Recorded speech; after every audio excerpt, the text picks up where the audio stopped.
తీసుకున్నాం. కోడిగుడ్ల పులుసు రెడీ అయింది. కోడిగుడ్ల పులుసు కోసం గుడ్లు ఉడకబెట్టుకుంటున్నాం.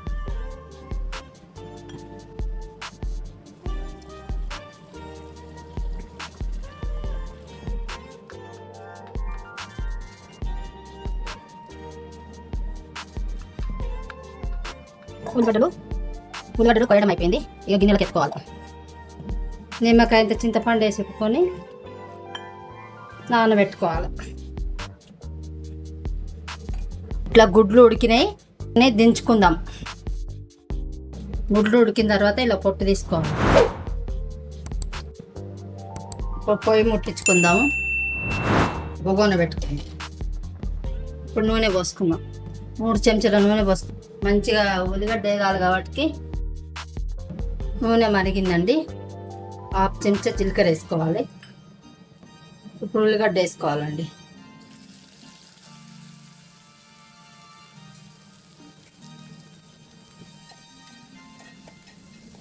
మంచిగా వేయించాలండి. కొంచెం పసుపు, కొంచెం కారం,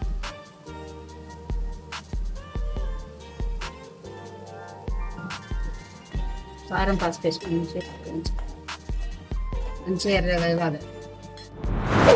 ఇప్పుడు మూతది ఇదా.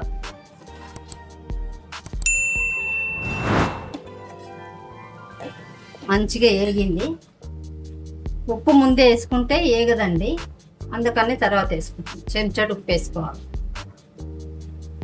కొంచెం కరివేపాకు, కొంచెం కొత్తిమీర,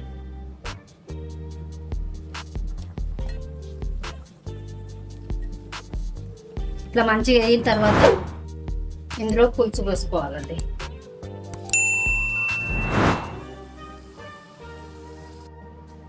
కొంచెం ఎల్లిగడ్డ దంచుకోవాలండి.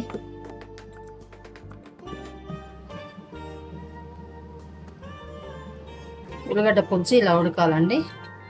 ఇప్పుడు ఎల్లిగడ్డ వేసుకోవాలి.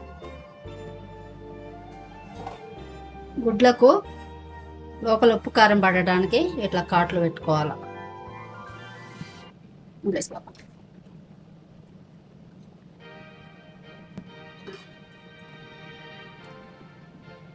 ఇవి ఒక 5 నిమిషాలు ఉడకాలండి. 1 చెంచాడు మెంతి పిండి, 1 చెంచాడు జీలకర్ర పిండి వేస్తేనే ఉల్లిగడ్డ పులుసులో టేస్ట్ ఉంటుంది. కోడిగుడ్ల పులుసు రెడీ అయింది. ఇప్పుడు ధనియాల పొడి వేసుకోవాలి. చెంచాడు ధనియాల పొడి.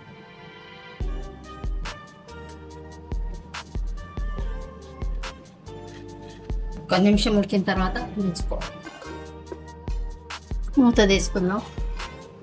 కోడిగుడ్ల పులుసు రెడీ అయింది. ఇక దించుకుందాం. దించేస్తున్నాం.